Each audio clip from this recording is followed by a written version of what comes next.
Turner Show with your favorite Kentucky point guard, Wayne Turner. Before we get into today's episode with the one and only John Calipari, I did want to let you guys know a little bit about the Field of 68 Media Network, of which the Burner Turner Show is a part of. This is a podcast network that I am the owner and the founder of, along with my partner, Jeff Goodman. We launched this network last week, and it features a number of different shows across all spectrums of college basketball. Jeff hosts a national podcast and a national show with ESPN commentator and former Purdue All-American Robbie Hummel. I host my own national show with, well, I can't let you in on that secret just yet. You better tune into my podcast and my show on Wednesday, and you will find out. We have Tim Miles hosting a show where he interviews coaches, where he interviews former players, where he basically just interviews whoever he wants. It's Tim Miles. He's a little bit out there. We just kind of let him do his own thing. It's called The Mind of Miles. You never want to get inside the mind of Miles. We also have shows on the Louisville Cardinals, on the Indiana Hoosiers, on all of the biggest college basketball programs in the country. So if you're interested in following along with those and in learning what's going on with your biggest rivals, we can tell you that as well. So please leave 5 stars, say something nice about Wayne in the comments if you do enjoy this podcast, and then go and find the rest of the shows on our network. I promise you are not going to be disappointed. It's a lot of fun. We have a lot of really, really good content coming up this week. So please tune in, share, subscribe, rate, review, do all of those things that make us happy as podcasters. Now let's get into that interview. Wayne Turner with John Calipari. Well, Coach, I appreciate you definitely coming. This is my very first podcast, Coach, and this is just this is amazing to have you on here. I mean, wow. How about when I tried to recruit you, you told me no? How about that one? And I still came on. I still come on for you. I was gonna say, let's go back to those days, Coach. Let's go back when you came down to little old Beaver Country Day to see me. I mean, wow. If you was at Kentucky then, would you still have recruited me? I mean, no way. These guys? No. You had no chance. No, you know, Wayne, what you always were and what I looked for at UMass were competitors. You know, if guys would compete, I would love coaching them. Prima donnas or cool breeze, I can't coach those dudes. You know it. You were here with me. I mean, I just need guys that'll fight and battle. You can make mistakes. You can make shots, miss shots. I mean, but it's effort stuff that you're there to get better. You're there to make the team better. And you were always that guy. You know, for what you did, where you started, and think about it. You end up at the University of Kentucky. Think about that. And you had a hell of a career now. They still remember you here. And when I first took the job, you and Scott Padgett were with me. Like, we put you in there and said, all right, help us. Let us know how we're doing this stuff. And I definitely appreciate that, Coach. I definitely appreciate that. Just for the record, Bruiser Flint was one of my favorite recruiters. I love that guy. He was the realest recruiter that, recruited me. And you know how much I liked you guys. Obviously, you was in the battle, but I definitely enjoyed you guys' recruitment because you were real. Do you remember when you first got to UK, like how that was for you? Like, because I know for you, I just felt like for you, in my opinion, from my eyes as a player, that you recruited, you were a great coach. Even though you were young, I still saw greatness in you. Is why I showed up to all those games. Well, so, when you talk, first of all, Bruiser Flint is with me now. He's back on the staff. The problem is, I kind of look my age. He looks like he did when he recruited you. That bothers me a little bit. Still, just like he was, positive, upbeat, brings people together, creates great relationships with the players and the recruits. I'm so happy he's back with us and with me, and we're working together. I can remember when I took this job, you understand, I had a pretty good thing going at Memphis. Derrick Rose and, Tyreek Evans and Chris Douglas Roberts. I just got a note from Chris Douglas today. Matter of fact, I was on the phone with Lou Rowe about 30 minutes ago. So, but Wow. when this job, and I walked in, Coach Hall was in here, and I did my first workout. I didn't have any assistant coaches, I had managers and me. And I went back in the locker room, and I sat down, and I had my head in my hands like, what did I just do? I mean, you understand now, we were top 5, top 10 for 5 straight years. And I knew Giant killers. that, Giant killers. and then I knew we would be expected to be at another level.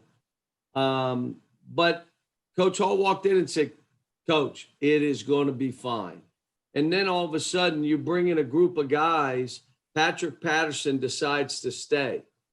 Eric Bledsoe, John Wall, DeMarcus Cousins. I mean, all of a sudden we still have Darius Miller, DeAndre Liggins. I mean, we had guys, Perry Stevenson. I mean, we had guys, and all of a sudden we put a young group and the veteran group. We became a pretty good team. No execution, but we were big, we were fast, we were athletic. They were smart players, but we weren't an execution team. We had to bowl you over, or it was going to be hard for us. Wow. No, that was my favorite team. I love that team.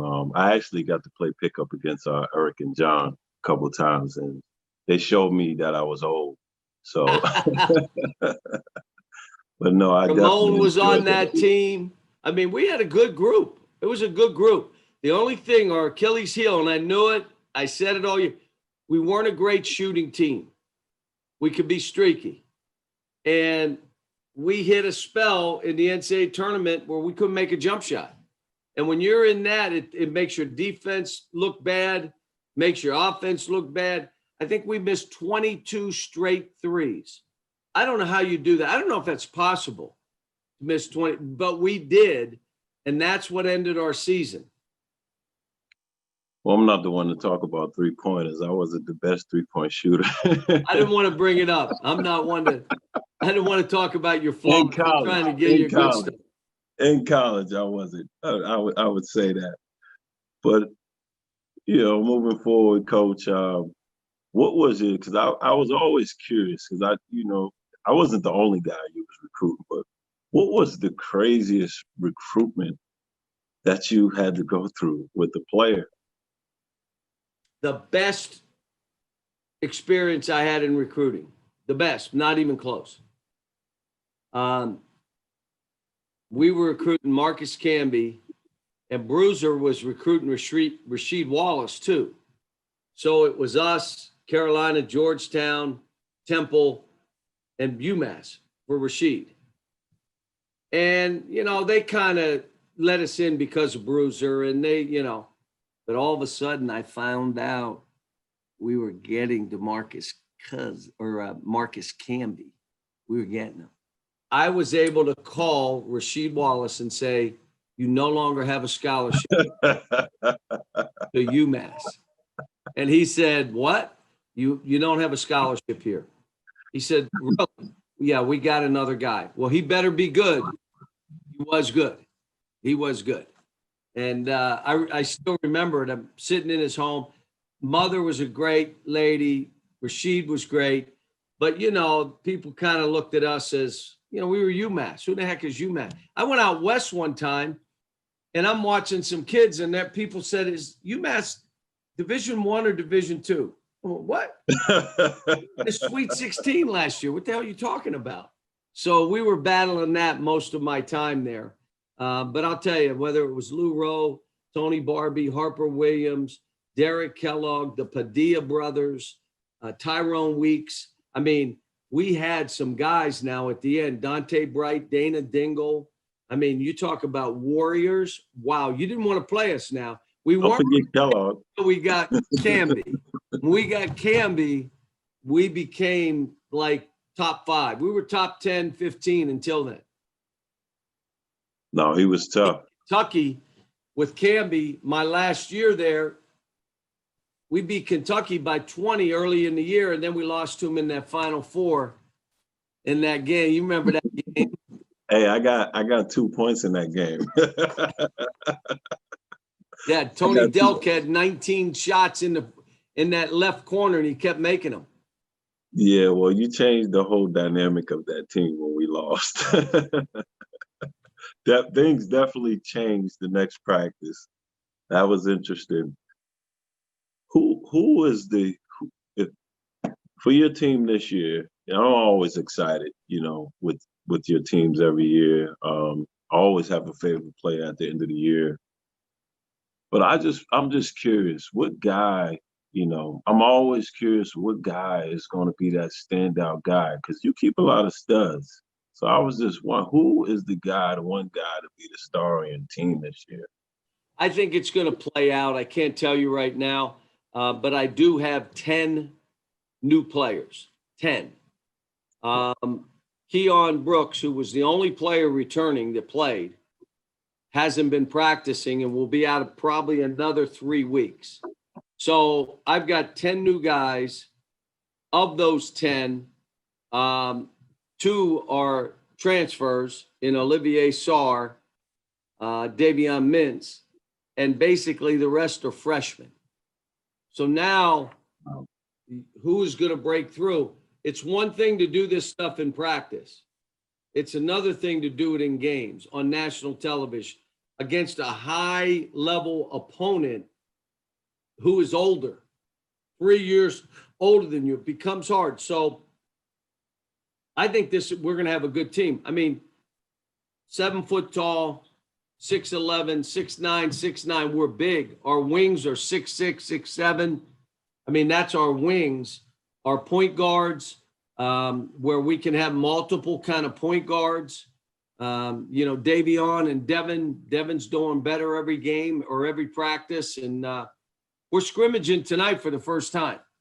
And I don't have no idea what to expect because I'm trying to let him go, but, only if I can stand it. Like I'm going to tell you, if you guys just think you're going crazy, then we're practicing. So we'll see. Sounds like a lot of turnovers. But anyway, moving forward. So I got to ask you, there's a kid from Roxbury wearing the number 5. Can he play defense? He's got that number 5. He's doing well. This is all new to him, and I've been on him because the biggest thing I've got to teach all these kids are about the habits they need to, quote, be professional. Their habits. How you eat, how you sleep, how you recover, how you stretch, how you are on the court. What do those habits look like? Well, not only him, all these kids, it's all new. I'm not trying to break old habits. We try to create new habits. And with him, being more engaged. You never playing like you're playing, it doesn't really matter. No, everything matters. You're being evaluated all the time. If you're capable of being a great defender, be that all the time. I get on because all these guys have these workout guys. Look, just get the ball in the lane. Get the ball. Right now, here's where basketball is. And I started a while ago with dribble drive. Dribble drive was based on getting lane touches. The whole game now is lane touches. You stopping me from getting in the lane as I work really hard to get in the lane, which creates rotations, easier shots, closeouts that you can't really cover. It leads to lobs, open three, lane touches. Well, he is used to this way, that way, and no, boom, in that lane. You don't need all that. Like I tell him, you act like you're picking up a tennis ball, putting it down, hitting the softball, sitting down on the ball, and then shooting it. That's your workout guy. No, catch the ball, get in that lane. The first 2 weeks when he couldn't make, Terrence Clark couldn't make a layup. No, I'm serious. And you know me because you watch me. I'm not sarcastic. It's just that he missed another one. Did he miss another layup? Is that his 5th layup he's missed? To where then he wouldn't take him. Oh, stop. Woo. All right. So now because he missed 5 layups, this ain't like me thinking this. I'm saying this in front of the team. Now he's settling for a jump shot because he don't want to drive in there and miss another layup. So I'm like, and he's like, I can't take this. No kidding. You got to change. These are all new things. But he is talented. He's a good kid. But he's never been in this kind of environment where he's held accountable all the time. Wow, that's awesome. I actually coached against Terrence when he was in the 4th grade. Wow. And I had to trap him. So I knew he was going to be a good player. I'm very proud of him being from Roxbury. Definitely going to Kentucky makes me happy. Everybody loves him back home. But getting back to you, you said that you wasn't going to coach past 70. Past Now, 70. Initially I said 60. I said, I'll be stunned if I'm still coaching at age 60. So now, like we got guys in our profession that are coaching in their mid 70s. yes. I mean, I hate to tell you, these kids are still 18 and 19. They're not going to be 30. And so it gets harder and harder to do it. But if I had the stamina and the energy, but I got to do this the way I do it. I'm not going to cheat the position or cheat the kids by not being passionate, not being excited about it, having the courage to teach and not worry about who I'm teaching to. I coached in the NBA, so none of these guys, I'm not intimidated by anybody, and I'm going to keep it real and tell them the truth. Bottom line is, there's 2 words I use: fight or flight. You're going to fight or you're going to run, one of the 2. And if you run or you choose to be in the back, I'm okay with that. But when you throw a bone in a pack of dogs, one eats. Are you going to be that guy? Well, you got to be a dog. You got to go take what you want. You got to stick your nose in there. You can't wait for things. What do you think? The other dog's going to give you the bone? Here, eat some of this. No, you go near his bone. He's, yeah. I mean, all this stuff that we're trying to teach is all about creating habits, professional habits. Absolutely. I totally agree about that. And, I've been in there, so I know what you do, Coach. But moving forward, Tyler Hero is probably one of my favorite players you've coached. I loved him last year. But obviously him, Bam, and Booker, like, it's just surprising to me that they weren't like the stars on those teams. But in the NBA, they're like amazing. They've had a great, well, Booker's off the charts. But Bam and Hero definitely look like they belonged in the NBA for a long time. I mean, why is that guys like that go to the NBA and then excel? I mean, it just amazes me. Well, first of all, they have the talent to do it, okay? But if you're a prima donna or you think you're going to be casual up in that league, you're out of your mind. The second thing I say in all this stuff, you got to be on a team with other really good players and figure out, where do I fit in this? How do I create my own opportunities? How do I fight for what I want? How do I take what I want? How do I share and learn to be a great teammate? And Wayne, here, numbers don't matter. Carl Town averaged 13 points a game, and he was the number 1 pick. I believe Anthony averaged 14, and he was the number 1 pick in the draft. We've had lottery picks who averaged under 10 a game. Can you play? Will you fight? Do you have it? The thing about Miami, for those 2 guys, same kind of culture. It's about individual development. It's about competing. It's about being a dog. It's about being in a fight, knowing that we're going to spend time at this. You're not going to Miami. You may have an 8-hour day at Miami. Well, I'm not doing that. I'm a pro. I come and go. You ain't making it there. You got to know that we're going to work on all these things and you're going to get better. So those guys, but you also have De'Aaron Fox. I mentioned Carl. How about Jamal Murray? You want to act like, well, Jamal Murray, come on now. Here's a guy, when he got his contract, he calls me and he said, can you believe I got a max deal? I go, yeah. You know the ways you can score the basketball? They're going to pay for that. You score it every way possible. I'm looking at our guys now and I'm saying Tyrese Maxey is the same. look, Wayne, there's two ways of doing this as we coach. One is you teach a system and you fit into what we do. And every drill goes to what the offense. What we try to do, and I'm not saying there's anything wrong with that. What we're doing here is teaching young people how to play the game. So how do you play? How do you play in partners? How do you play with three? How do you cover for each other? Teaching them how to play versus how to play a system. Because when they go to that league, you don't know where you're going.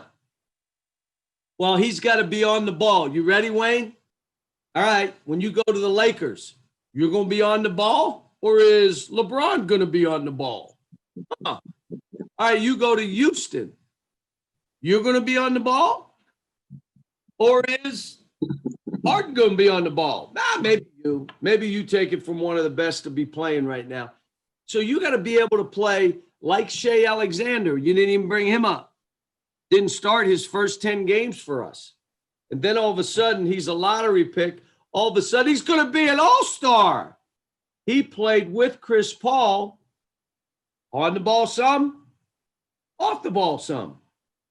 So we're teaching them how to play. You're not just going to come in. Like if someone says to me, well, he's got to take 28 shots a game. Is he coming here, Wayne? How about, well, everything's got to go through him. He's got to have the ball in his hands the whole time. You're not coming here. Like our bigs are taught, start like a guard, finish like a big. You're not taught like you're a five-man. How many post back to the basket plays did you see in the bubble? Where I just went in the post. Did you see any? Or is it 5 out, bigs passing? What? So what am I going to teach? A system where the guy's got his back to the basket? Now, the recruiting stuff, they'll go show them every time my big set a screen. They refuse to show how I played Anthony, how I played Carl out on the floor at the top of the key. Well, look, you set screen. Yeah, you're going to learn to set a screen. This is the game of basketball. But you can be taught how to play. And so, I'm proud of our guys up there. We got like 40 guys, 30 playing. How many are the guy on their team? Like 15 of them? Really? And I'm not even counting Anthony because he and LeBron are sharing it, but you throw Anthony, one of the top 2 or 3 or 4 players in the world, and you go right down the line. You got guys trying to bust through. How about Keldon Johnson? How about Hamidou Diallo? All trying to break through to another level. We're talking Tyler and Bam and De'Aaron and, how about PJ Washington? I mean, wait a minute. Big guys, point guards, wing guard. We're teaching you how to play. That's awesome. That's awesome, Coach. Well, I know you got practice. One more thing, because we got to close this down because I got to go to practice. I know. Well, Coach, I'm going to leave you with this. And, this is the whole point of me even, getting you on the call. I really, really appreciated you helping me get back in school. That was very important for me. When you took that job, I was all excited. I was like, well, I know this guy a little bit, but, I hadn't spoke to him in years. But when I called you, you called me right back. That was amazing. I mean, that meant so much to me. And I told you what I was trying to do. And you helped me back, got me back in those classes. Then the next year, you invited me into your program, which was even more of a dream for me and experience. And I never personally got to thank you for that. And I just want to say thank you. Thank you for helping me do that. It meant so much to me. It meant so much to my grandmother. And, I'll never forget you helping me with that, Coach. Well, I appreciate you, Wayne. You have been great to us and me in this program. And at the very least, we owed you something like that. Thanks. We appreciate you, man. And thanks for having me on. Thank you.